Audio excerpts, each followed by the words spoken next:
নমস্কার বন্ধুরা, Bangla classic audio বুকে আপনাদের আবার স্বাগত। আজকে আমরা আপনাদের জন্য নিয়ে এসেছি রবীন্দ্রনাথ ঠাকুরের নিশীথে। চলুন শুরু করা যাক। ডাক্তার, ডাক্তার জ্বালাতন করিল এই অর্ধেক রাত্রে। চোখ মেলিয়া দেখি আমাদের জমিদার দক্ষিণাচরণ বাবু। ধরফর করিয়া উঠিয়া পিঠ ভাঙা চৌকিটা টানিয়া আনিয়া তাহাকে বসিতে বলিলাম এবং উদ্বিগ্নভাবে তাহার মুখের দিকে চাহিলাম। ঘড়িতে দেখি তখন রাত্রি 2:30। দক্ষিণাচরণ বাবু বিবর্ণ মুখে বিস্ফারিত নেত্রে কহিলেন, আজ রাত্রে আবার সেইরূপ উপদ্রব আরম্ভ হইয়াছে, তোমার ঔষধ কোনো কাজে লাগিল না। আমি কিঞ্চিত সসংকোচে বলিলাম, আপনি বোধ করি মদের মাত্রা আবার বাড়াইয়াছেন। দক্ষিণাচরণবাবু অত্যন্ত বিরক্ত হইয়া কহিলেন, ওটা তোমার ভারী ভ্রম, মদ নহে। আদ্যপান্ত বিবরণ না শুনিলে তুমি আসল কারণটা অনুমান করিতে পারিবে না। কুলুঙ্গির মধ্যে ক্ষুদ্র টিনের ডিবায় ম্লানভাবে কেরোসিন জ্বলিতেছিল। আমি তাহা উস্কাইয়া দিলাম। একটুখানি আলো জাগিয়া উঠিল এবং অনেকখানি ধোঁয়া বাহির হইতে লাগিল। কোঁচাখানি গায়ের ওপর টানিয়া একখানা খবরের কাগজ পাতা প্যাক বাক্সের উপর বসিলাম। দক্ষিণাচরণবাবু বলিতে লাগিলেন, আমার প্রথম পক্ষে স্ত্রীর মতো এমন গৃহিণী অতি দুর্লভ ছিল, কিন্তু আমার তখন বয়স বেশি ছিল না, সহজেই রসাধিক্য ছিল। তাহার উপর আবার কাব্যশাস্ত্রটা ভালো করিয়া অধ্যয়ন করিয়াছিলাম, তাই অবিমিশ্র গৃহিণীপনায় মন উঠিত না। কালিদাসের সেই শ্লোকটা প্রায় মনে উদয় হইত, গৃহিণী সচিবঃ সখী মিতঃ প্রিয় শিষ্যা ললিত কলা বিধৌ। কিন্তু আমার গৃহিণীর কাছে ললিত কলাবিধির কোনো উপদেশ খাটিত না এবং সখীভাবে প্রণয় সম্ভাষণ করিতে গেলে তিনি হাসিয়া উড়াইয়া দিতেন। গঙ্গা স্রোতে যেমন ইন্দ্রের ঐরাবত নাকাল হইয়াছিল, তেমনি তাহার হাসির মুখে বড় বড় কাব্যের টুকরো এবং ভালো ভালো আদরের সম্ভাষণ মুহূর্তের মধ্যে অপদস্থ হইয়া ভাসিয়া যাইত। তাহার হাসিবার আশ্চর্য ক্ষমতা ছিল। তাহার পর আজ বছর 4 হইল আমাকে সাংঘাতিক রোগে ধরিল। ওষ্ঠব্রণ হইয়া জড় বিকার হইয়া মরিবার দাখিল হইলাম। বাঁচিবার আশা ছিল না। একদিন এমন হইল যে ডাক্তার জবাব দিয়া গেল। এমন সময় আমার এক আত্মীয় কোথা হইতে এক ব্রহ্মচারী আনিয়া উপস্থিত করিল। সে গব্য ঘৃতের সহিত একটা শিকড় বাটিয়া আমাকে খাওয়াইয়া দিল। ঔষধের গুণেই হোক বা অদৃষ্ট ক্রমেই হোক, সে যাত্রা বাঁচিয়া গেলাম। রোগের সময় আমার স্ত্রী অহর্নিশি এক মুহূর্তের জন্য বিশ্রাম করেন নাই। সেই কটা দিন একটি অবলা স্ত্রীলোক মানুষের সামান্য শক্তি লইয়া প্রাণপণ ব্যাকুলতার সহিত দ্বারে সমাগত যমদূতগুলার সঙ্গে অনবরত যুদ্ধ করিয়াছিলেন। তাহার সমস্ত প্রেম, সমস্ত হৃদয়, সমস্ত যত্ন দিয়া আমার এই অযোগ্য প্রাণটাকে যেন বক্ষের শিশুর মতো হস্তে ঝাঁপিয়া ঢাকিয়া রাখিয়াছিলেন। আহার ছিল না, নিদ্রা ছিল না, জগতের আর কোনো কিছুর প্রতি দৃষ্টি ছিল না। যম যখন পরাহত ব্যাঘ্রের ন্যায় আমাকে তাহার কবল হইতে ফেলিয়া দিয়া চলিয়া গেলেন, কিন্তু যাইবার সময় আমার স্ত্রীকে একটা প্রবল থাবা মারিয়া গেলেন। আমার স্ত্রী তখন গর্ভবতী ছিলেন। অনতিকাল পরে এক মৃত সন্তান প্রসব করিলেন। তাহার পর হইতেই তাহার নানা প্রকার জটিল ব্যামোর সূত্রপাত হইল। তখন আমি তাহার সেবা আরম্ভ করিয়া দিলাম। তাহাতে তিনি বিব্রত হইয়া উঠিলেন, বলিতে লাগিলেন, আহ, করো কি, লোকে বলিবে কি, অমন করিয়া দিন রাত্রি তুমি আমার ঘরে যাতায়াত করিও না। যেন নিজে পাখা খাইতেছি এইরূপ ভান করিয়া রাত্রে যদি তাহাকে তাহার জ্বরের সময় পাখা করিতে যাইতাম, তো ভারী একটা কাড়াকাড়ি পড়িয়া যাইত। কোনদিন যদি তাহার শুশ্রূষা উপলক্ষে আমার আহারের নিয়মিত সময় 10 মিনিট উত্তীর্ণ হইয়া যাইত, তবে সেও নানা প্রকার অনুনয়, অনুরোধ, অনুযোগের কারণ হইয়া দাঁড়াইত। স্বল্পমাত্র সেবা করিতে গেলে হিতে বিপরীত হইয়া উঠিত। তিনি বলিতেন, পুরুষ মানুষের অতটা বাড়াবাড়ি ভালো নয়। আমাদের সেই বরানগরের বাড়িটি বোধ করি তুমি দেখিয়াছ। বাড়ির সামনেই বাগান এবং বাগানের সম্মুখেই গঙ্গা বহিতেছে। আমাদের শোবার ঘরের নিচেই দক্ষিণের দিকে খানিকটা জমি মেহেদির বেড়া দিয়ে ঘিরিয়া আমার স্ত্রী নিজের মনের মতো এক টুকরো বাগান বানাইয়াছিলেন। সমস্ত বাগানটির মধ্যে সেই খণ্ডটি অত্যন্ত সাদা সিধা এবং নিতান্ত দিশি, অর্থাৎ তাহার মধ্যে গন্ধের অপেক্ষা বর্ণের বাহার, ফুলের অপেক্ষা পাতার বৈচিত্র্য ছিল না, এবং টবের মধ্যে অকিঞ্চিৎকর উদ্ভিজ্জের পার্শ্বে কাঠি অবলম্বন করিয়া কাগজে নির্মিত লাটিন নামের জয়ধ্বজা উড়িত না। বেল, জুঁই, গোলাপ, গন্ধরাজ, করবী এবং রজনীগন্ধারই প্রাদুর্ভাব কিছু বেশি। প্রকাণ্ড একটা বকুল গাছের তলা সাদা মার্বেল পাথর দিয়া বাঁধানো ছিল। সুস্থ অবস্থায় তিনি নিজে দাঁড়াইয়া দুই বেলা তাহা ধুইয়া সাফ করাইয়া রাখিতেন। গ্রীষ্মকালে কাজের অবকাশে সন্ধ্যার সময় সেই তাহার বসিবার স্থান ছিল। সেখান হইতে গঙ্গা দেখা যাইত, কিন্তু গঙ্গা হইতে কুঠির পানসির বাবুরা তাহাকে দেখিতে পাইত না। অনেকদিন শয্যাগত থাকিয়া একদিন চৈত্রের শুক্লপক্ষ সন্ধ্যায় তিনি কহিলেন, গড়ে বদ্ধ হইয়া থাকিয়া আমার প্রাণ কেমন করিতেছে, আজ একবার আমার সেই বাগানে গিয়া বসিব। আমি তাহাকে বহু যত্নে ধরিয়া ধীরে ধীরে সেই বকুলতলের প্রস্তর বেদিকায় লইয়া গিয়া শয়ন করাইয়া দিলাম। আমারই জানুর উপরে তাহার মাথাটি তুলিয়া রাখিতে পারিতাম, কিন্তু জানি সেটাকে তিনি অদ্ভুত আচরণ বলিয়া গণ্য করিবেন। তাই একটি বালিশ আনিয়া তাহার মাথার তলায় রাখিলাম। দুই একটি করিয়া প্রস্ফুটিত বকুল ঝরিতে লাগিল এবং শাখান্তরাল হইতে ছায়াঙ্কিত জ্যোৎস্না তাহার শীর্ণ মুখের উপর আসিয়া পড়িল। চারিদিক শান্ত নিস্তব্ধ। সেই ঘন গন্ধপূর্ণ ছায়ান্ধকারে এক পার্শ্বে নীরবে বসিয়া তাহার মুখের দিকে চাহিয়া আমার চোখে জল আসিল। আমি ধীরে ধীরে কাছের গোড়ায় আসিয়া দুই হস্তে তাহার একটি উত্তপ্ত শীর্ণ হাত তুলিয়া লইলাম। তিনি তাহাতে কোনো আপত্তি করিলেন না। কিছুক্ষণ এইরূপ চুপ করিয়া বসিয়া থাকিয়া আমার হৃদয় কেমন উদ্বেলিত হইয়া উঠিল। আমি বলিলাম, তোমার ভালোবাসা আমি কোনো কালে ভুলিব না। তখনই বুঝিলাম কথাটা বলিবার কোনো আবশ্যক ছিল না। আমার স্ত্রী হাসিয়া উঠিলেন। সে হাসিতে লজ্জা ছিল, সুখ ছিল এবং কিঞ্চিত অবিশ্বাস ছিল, এবং উহার মধ্যে অনেকটা পরিমাণে পরিহাসের তীব্রতাও ছিল। প্রতিবাদ স্বরূপে একটি কথা মাত্র না বলিয়া কেবল তাহার সেই হাসির দ্বারা জানাইলেন, কোনো কালে ভুলিবে না ইহা কখনো সম্ভব নহে, এবং আমি তাহা প্রত্যাশাও করি না। ওই সুমিষ্ট সুতীক্ষ্ণ হাসির ভয়েই আমি কখনো আমার স্ত্রীর সঙ্গে রীতিমতো প্রেমালাপ করিতে সাহস করি নাই। অসাক্ষাতে যে সকল কথা মনে উদয় হইত, তাহার সম্মুখে গেলেই সেগুলোকে নিতান্ত বাজে কথা বলিয়া বোধ হইত। ছাপার অক্ষরে সেসব কথা পড়িলে দুই চক্ষু বাহিয়া দড় দড় ধারায় জল পড়িতে থাকে। সেইগুলি মুখে বলিতে গেলে কেন যে হাস্যের উদ্রেক করে এ পর্যন্ত বুঝিতে পারিলাম না। বাদ প্রতিবাদ কথায় চলে, কিন্তু হাসির উপর তর্ক চলে না। কাজী চুপ করিয়া যাইতে হইল। জ্যোৎস্না উজ্জ্বলতর হইয়া উঠিল। একটা কোকিল ক্রমাগতই কুহু কুহু ডাকিয়া অস্থির হইয়া গেল। আমি বসিয়া বসিয়া ভাবিতে লাগিলাম, এমন জ্যোৎস্না রাত্রেও কি পিকবধূ বধির হইয়া আছে? বহু চিকিৎসায় আমার স্ত্রীর রোগ উপশমের কোনো লক্ষণ দেখা গেল না। ডাক্তার বলিল, একবার বায়ু পরিবর্তন করিয়া দেখিলে ভালো হয়। আমি স্ত্রীকে লইয়া এলাহাবাদে গেলাম।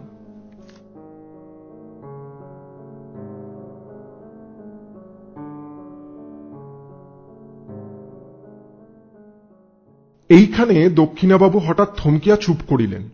সন্দিগ্ধভাবে আমার মুখের দিকে চাহিলেন। তাহার পর দুই হাতের মধ্যে মাথা রাখিয়া ভাবিতে লাগিলেন। আমিও চুপ করিয়া রহিলাম। কুলুঙ্গিতে কেরোসিন মিটমিট করিয়া জ্বলিতে লাগিল এবং নিস্তব্ধ ঘরে মশার ভনভন শব্দেও সুস্পষ্ট হইয়া উঠিল।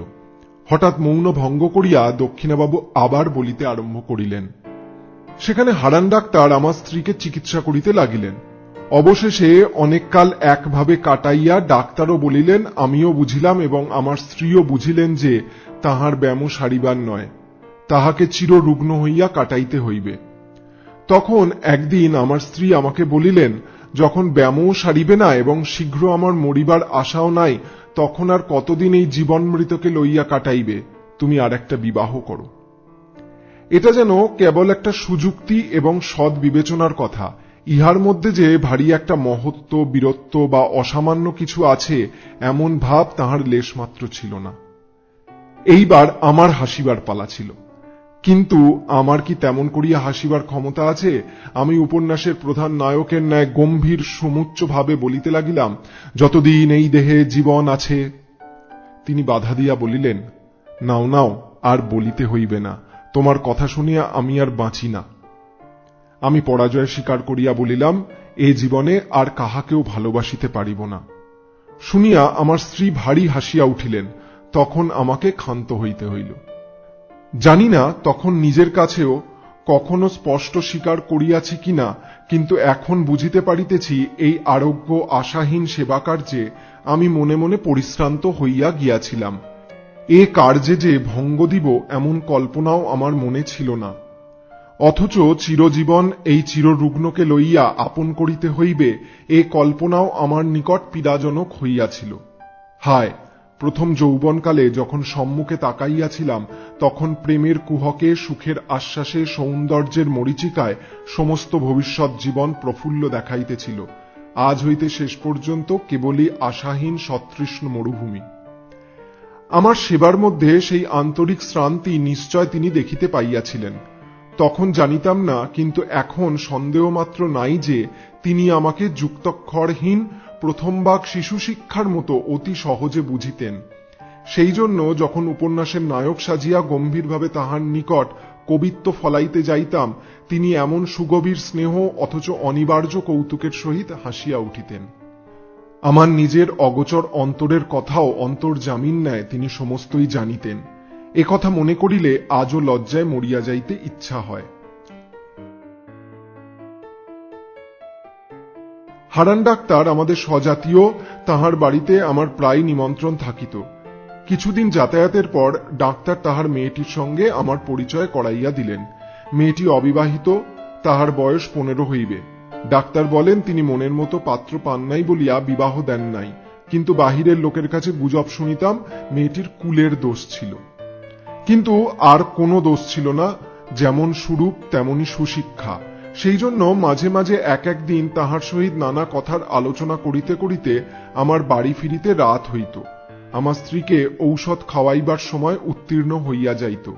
তিনি জানিতেন আমি হারান ডাক্তারের বাড়ি গিয়াছি, কিন্তু বিলম্বের কারণ একদিনও আমাকে জিজ্ঞাসাও করেন নাই। মরুভূমির মধ্যে আর একবার মরীচিকা দেখিতে লাগিলাম।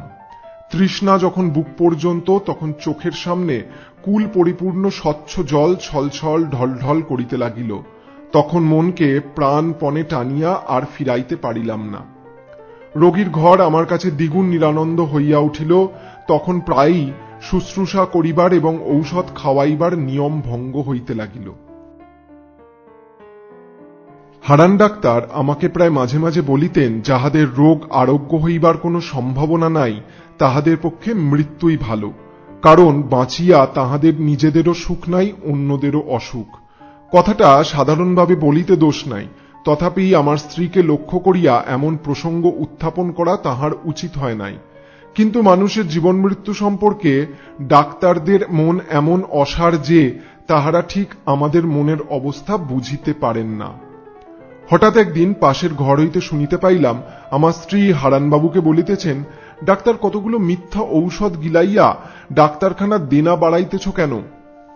আমার প্রাণটাই যখন একটা ব্যামো, তখন এমন একটা ওষুধ দাও যাহাতে শীঘ্রই প্রাণটা যায়। ডাক্তার বলিলেন, ছি, এমন কথা বলিবেন না। কথাটা শুনিয়া হঠাৎ আমার বক্ষে বড় আঘাত লাগিল। ডাক্তার চলিয়া গেলে আমার স্ত্রীর ঘরে গিয়া তাহার শয্যাপ্রান্তে বসিলাম। তাহার কপালে ধীরে ধীরে হাত বুলাইয়া দিতে লাগিলাম। তিনি কহিলেন, এ ঘর বড় গরম, তুমি বাহিরে যাও, তোমার বেড়াইতে যাইবার সময় হইয়াছে। খানিকটা না বেড়াইয়া আসিলে আবার রাত্রে তোমার ক্ষুধা হইবে না। বেড়াইতে যাওয়ার অর্থ ডাক্তারের বাড়ি যাওয়া। আমি তাহাকে বুঝাইয়াছিলাম ক্ষুধা সঞ্চারের পক্ষে খানিকটা বেড়াইয়ে আসা বিশেষ আবশ্যক। এখন নিশ্চয় বলিতে পারি তিনি প্রতিদিনই আমার এই ছলনাটুকু বুঝিতেন। আমি নির্বোধ, মনে করিতাম তিনি নির্বোধ।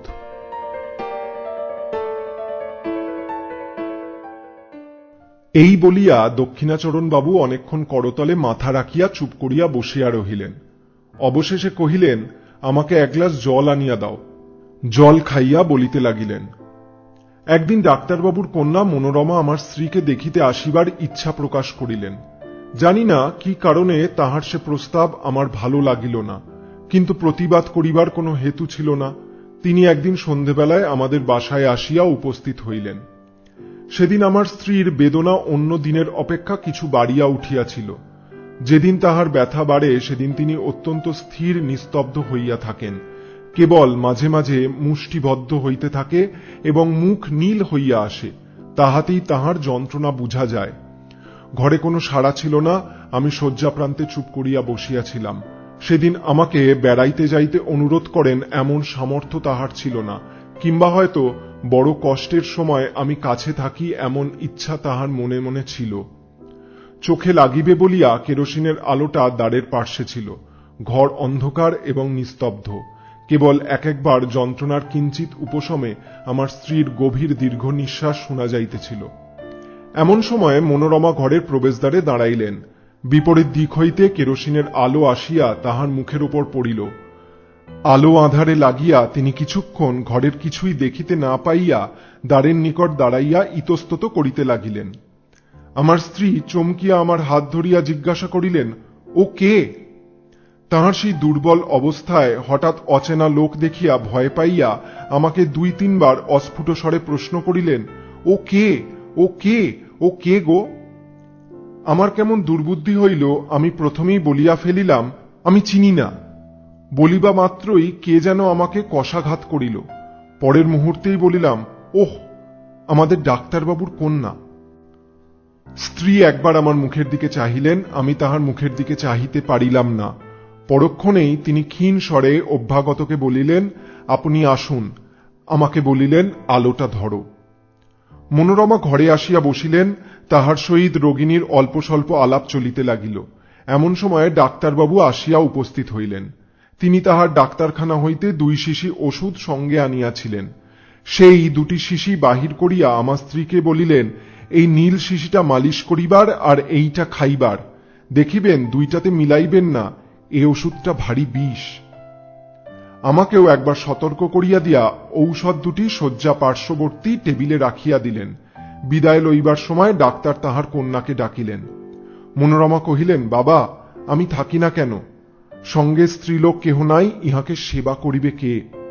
আমার স্ত্রী ব্যস্ত হইয়া উঠিলেন, বলিলেন, না না, আপনি কষ্ট করিবেন না, পুরনো ঝি আছে, সে আমাকে মায়ের মতো যত্ন করে। ডাক্তার হাসিয়া বলিলেন, উনি মা লক্ষ্মী, চিরকাল পরের সেবা করিয়া আসিয়াছেন, অন্যের সেবা সহিতে পারেন না। কন্যাকে লইয়া ডাক্তার গমনের উদ্যোগ করিতেছেন। এমন সময় আমার স্ত্রী বলিলেন, ডাক্তারবাবু, ইনি এই বদ্ধ ঘরে অনেকক্ষণ বসিয়া আছেন, ইহাকে একবার বাহিরে বেড়াইয়া লইয়া আসিতে পারেন? ডাক্তারবাবু আমাকে বলিলেন, আসুন না, আপনাকে নদীর ধার হইতে একবার বেড়াইয়া আনি। আমি ঈষৎ আপত্তি দেখাইয়া অনতি বিলম্বে সম্মত হইলাম। ডাক্তারবাবু যাইবার সময় 2 শিশি ঔষধ সম্বন্ধে আবার স্ত্রীকে সতর্ক করিয়া দিলেন। সেদিন ডাক্তারের বাড়িতেই আহার করিলাম। টেবিলে আসিতে রাত হইল।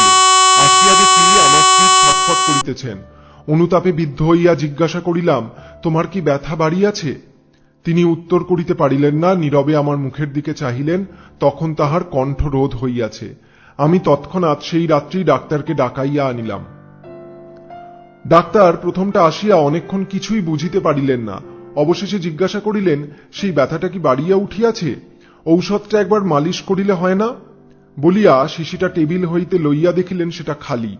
আমার স্ত্রীকে জিজ্ঞাসা করিলেন, আপনি কি ভুল করিয়া এই ওষুধটা খাইয়াছেন? আমার স্ত্রী ঘাড় নাড়িয়া নীরবে জানাইয়া দিলেন, হ্যাঁ। ডাক্তার তৎক্ষণাৎ গাড়ি করিয়া তাহার বাড়ি হইতে পাম পানিতে ছুটিলেন। আমি অর্ধ মূর্ছিতের ন্যায় আমার স্ত্রীর বিছানার উপরে গিয়া পড়িলাম। তখন মাতা তাহার পীড়িত শিশুকে যেমন করিয়া সান্ত্বনা করে, তেমন করিয়া তিনি আমার মাথা তাহার বক্ষের কাছে টানিয়া লইয়া 2 হস্তে স্পর্শে আমাকে তাহার মনের কথা বুঝাইতে চেষ্টা করিলেন। কেবল তাহার সেই করুণ স্পর্শের দ্বারাই আমাকে বারংবার করিয়া বলিতে লাগিলেন, শোক করিও না, ভালোই হইয়াছে, তুমি সুখী হইবে। এবং সেই মনে করিয়া আমি সুখে মরিলাম। ডাক্তার যখন ফিরিলেন, তখন জীবনের সঙ্গে সঙ্গে আমার স্ত্রীর সকল যন্ত্রণার অবসান হইয়াছে।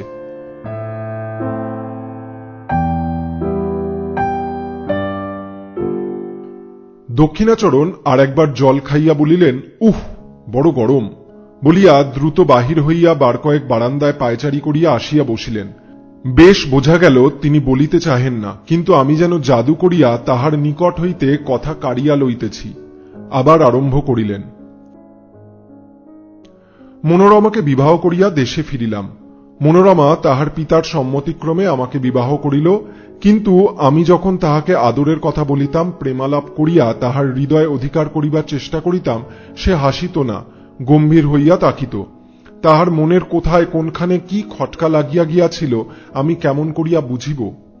এই সময় আমার মদ খাইবার নেশা অত্যন্ত বাড়িয়া উঠিল। একদিন প্রথম শরতের সন্ধ্যায় মনোরমাকে লইয়া আমাদের বরানগরের বাগানে বেড়াইতেছি। ছমছমে অন্ধকার হইয়া আসিয়াছে, পাখিদের বাসায় ডানা ঝাড়িবার শব্দটুকুও নাই, কেবল বেড়াইবার পথের দুই ধারে ঘন ছায়াবৃত ঝাউগাছ বাতাসে সশব্দে কাঁপিতেছিল। শ্রান্তি বোধ করিতেই মনোরমা সেই বকুলতলার শুভ্র পাথরের বেদির উপর আসিয়া নিজের দুই বাহুর ওপর মাথা রাখিয়া শয়ন করিল। আমি কাছে আসিয়া বসিলাম। সেখানে অন্ধকার আরো ঘনীভূত, যতটুকু আকাশ দেখা যাইতেছে একেবারে তারায় আচ্ছন্ন। তরুতলের ঝিল্লিধ্বনি যেন অনন্ত গগন বক্ষচ্যুত নিস্তব্ধতার নিম্ন প্রান্তে একটি শব্দের শুরু পার বুনিয়া দিতেছে।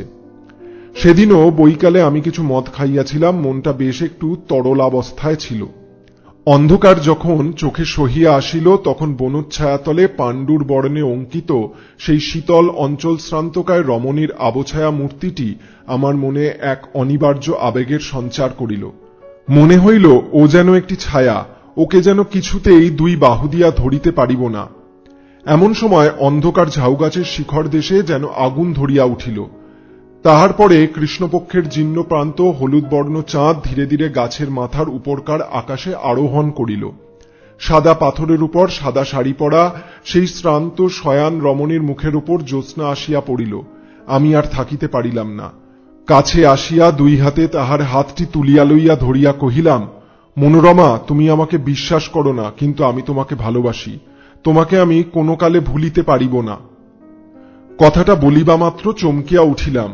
মনে পড়িল ঠিক এই কথাটা আর একদিন আর কাহাকেও বলিয়াছি, এবং সেই মুহূর্তেই বকুল গাছের শাখার উপর দিয়া, ঝাউ গাছের মাথার উপর দিয়া, কৃষ্ণপক্ষের পীত বর্ণ ভাঙা চাঁদের নিচ দিয়া গঙ্গার পূর্ব পার হইতে গঙ্গার সুদূর পশ্চিম পার পর্যন্ত হাহা হাহা হাহা করিয়া অতি দ্রুত বেগে একটা হাসি বহিয়া গেল। সেটা মর্মবেদী হাসি কি অভ্রবেদী হাহাকার বলিতে পারিব না। আমি তদ্দণ্ডেই পাথরের বেদির উপর হইতে মূর্ছিত হইয়া নিচে পড়িয়া গেলাম। মূর্ছা ভঙ্গ হইতে দেখিলাম আমার ঘরে বিছানায় শুইয়া আছি। স্ত্রী জিজ্ঞাসা করিলেন, তোমার হঠাৎ এমন কেন হইল? আমি কাঁপিয়া উঠিয়া বলিলাম, শুনিতে পাও নাই সমস্ত আকাশ ভরিয়া হাহা করিয়া একটা হাসি বহিয়া গেল? স্ত্রী হাসিয়া কহিলেন, সে বুঝি হাসি? সার বাঁধিয়া দীর্ঘ একঝাঁক পাখি উড়িয়া গেল, তাহাদেরই পাখার শব্দ শুনিয়াছিলাম। তুমি এত অল্পেই ভয় পাও?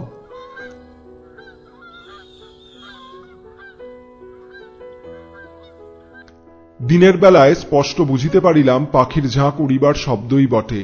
এই সময় উত্তর দেশ হইতে হংসশ্রেণী নদীর চরে চড়িবার জন্য আসিয়াছে, কিন্তু সন্ধ্যা হইলে সে বিশ্বাস রাখিতে পারিতাম না। তখন মনে হইত চারিদিকে সমস্ত অন্ধকার ভরিয়া ঘন হাসি জমা হইয়া রহিয়াছে। সামান্য একটা উপলক্ষে হঠাৎ আকাশ ভরিয়া অন্ধকার বিদীর্ণ করিয়া ধ্বনিত হইয়া উঠিবে। অবশেষে এমন হইল, সন্ধ্যার পর মনোরমার সহিত একটা কথা বলিতে আমার সাহস হইত না। তখন আমাদের বরানগরের বাড়ি ছাড়িয়া মনোরমাকে লইয়া বোটে করিয়া বাহির হইলাম। অগ্রহায়ণ মাসের নদীর বাতাসে সমস্ত ভয় চলিয়া গেল। কয়দিন বড় সুখে ছিলাম। চারিদিকের সৌন্দর্যে আকৃষ্ট হইয়া মনোরমাও যেন তাহার হৃদয়ের রুদ্ধ দ্বার অনেকদিন পরে ধীরে ধীরে আমার নিকট খুলিতে লাগিল।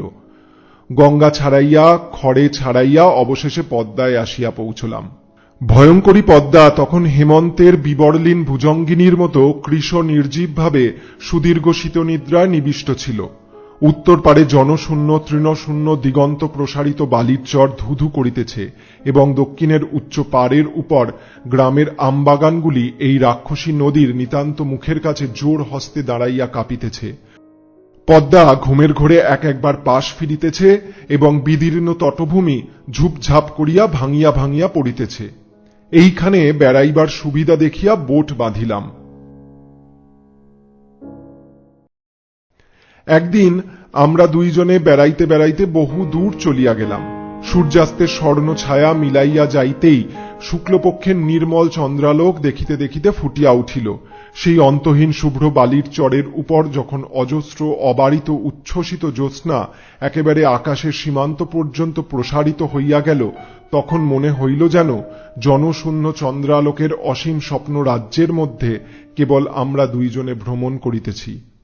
একটি লাল শাল মনোরমার মাথার উপর হইতে নামিয়া তাহার মুখখানি বেষ্টন করিয়া তাহার শরীরটি আচ্ছন্ন করিয়া রহিয়াছে। নিস্তব্ধতা যখন নিবিড় হইয়া আসিল, কেবল একটি সীমাহীন দিশাহীন শুভ্রতা এবং শূন্যতা ছাড়া যখন আর কিছুই রহিল না, তখন মনোরমা ধীরে ধীরে হাতটি বাহির করিয়া আমার হাত চাপিয়া ধরিল। অত্যন্ত কাছে আসিয়া সে যেন তাহার সমস্ত শরীর মন জীবন যৌবন আমার উপর বিন্যস্ত করিয়া নিতান্ত নির্ভর করিয়া দাঁড়াইল। পুলকিত উদ্বেলিত হৃদয়ে মনে করিলাম, ঘরের মধ্যে কি যথেষ্ট ভালোবাসা যায়? এইরূপ অনাবৃত অবারিত অনন্ত আকাশ নহিলে কি দুটি মানুষকে কোথাও ধরে? তখন মনে হইল আমাদের ঘর নাই, দ্বার নাই, কোথাও ফিরিবার নাই। এমন করিয়া হাতে হাত ধরিয়া গম্যহীন পথে উদ্দেশ্যহীন ভ্রমণে চন্দ্রালোকিত শূন্যতার উপর দিয়া অবারিতভাবে চলিয়া যাইব। এইরূপে চলিতে চলিতে এক জায়গায় আসিয়া দেখিলাম, সেই বালুকারাশির মাঝখানে অদূরে একটি জলাশয়ের মতো হইয়াছে। পদ্মা সরিয়া যাওয়ার পর সেইখানে জল বাঁধিয়া আছে। সেই মরু বালিকা বৃষ্টিত নিস্তরঙ্গ নিঃসুপ্ত নিশ্চল জলটুকুর উপরে একটি সুদীর্ঘ জ্যোৎস্নার রেখা মূর্ছিতভাবে পড়িয়া আছে। সেই জায়গাটাতে আসিয়া আমরা দুইজনে দাঁড়াইলাম। মনোরমা কি ভাবিয়া আমার মুখের দিকে চাহিল, তাহার মাথার উপর হইতে শালটা খসিয়া পড়িল। আমি তাহার সেই জ্যোৎস্না বিকশিত মুখখানি তুলিয়া ধরিয়া চুম্বন করিলাম। সেই সময় সেই জনমানবশূন্য নিঃসঙ্গ মরুভূমির মধ্যে গম্ভীর স্বরে কে তিনবার বলিয়া উঠিল, ও কে, ও কে, ও কে। আমি চমকিয়া উঠিলাম, আমার স্ত্রীও কাঁপিয়া উঠিলেন। কিন্তু পরক্ষণেই আমরা দুইজনেই বুঝিলাম, এ শব্দ মানসিক নহে, অমানুষিকও নহে, চরবিহারী জলচর পাখির ডাক। হঠাৎ এত রাত্রে তাহাদের নিরাপদ নিভৃত নিবাসের কাছে লোক সমাগম দেখিয়া চকিত হইয়া উঠিয়াছে।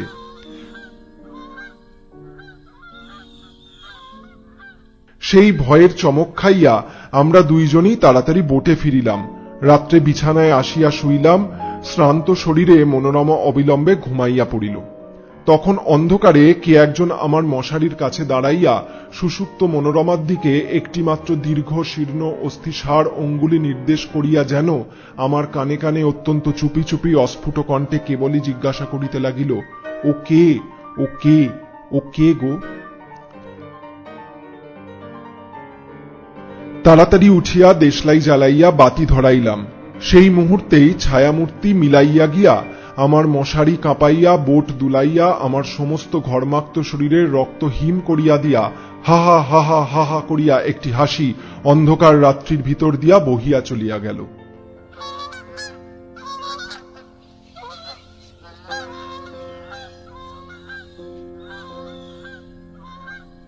পদ্মা পার হইল, পদ্মার চর পার হইল, তাহার পরবর্তী সমস্ত সুপ্ত দেশ গ্রাম নগর পার হইয়া গেল, যেন তাহা চিরকাল ধরিয়া দেশ দেশান্তর লোক লোকান্তর পার হইয়া ক্রমশ ক্ষীণ ক্ষীণতর ক্ষীণতম হইয়া অসীম সুদূরে চলিয়া যাইতেছে। ক্রমে যেন তাহা জন্ম মৃত্যুর দেশ ছাড়াইয়া গেল, ক্রমে তাহা যেন সূচির অগ্রভাগের ন্যায় ক্ষীণতম হইয়া আসিল। এত ক্ষীণ শব্দ কখনো শুনি নাই, কল্পনা করি নাই। আমার মাথার মধ্যে যেন অনন্ত আকাশ রহিয়াছে। সেই শব্দ যতই দূরে যাইতেছে, কিছুতেই আমার মস্তিষ্কের সীমা ছাড়াইতে পারিতেছে না। অবশেষে যখন একান্ত অসহ্য হইয়া আসিল, তখন ভাবিলাম আলো নিবাইয়া না দিলে ঘুমাইতে পারিব না। যেমন আলো নিবাইয়া শুইলাম, অমনি আমার মশারির পাশে আমার কানের কাছে অন্ধকারে আবার সেই অবরুদ্ধ স্বর বলিয়া উঠিল, ও কে, ও কে, ও কে গো?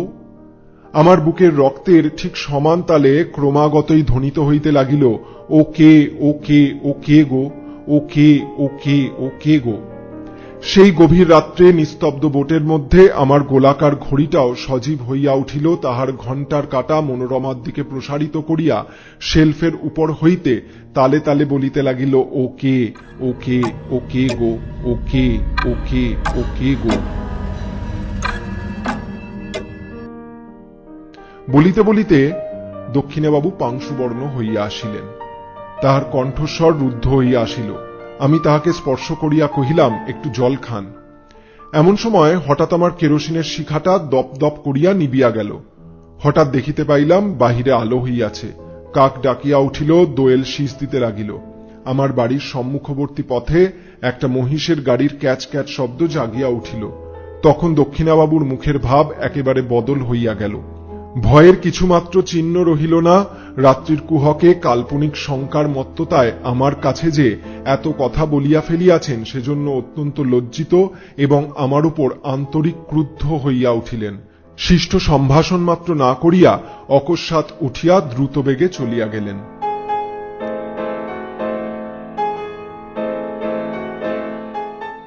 সেই দিনই অর্ধরাত্রে আবার আমার দ্বারে আসিয়া ঘা পড়িল, ডাক্তার ডাক্তার।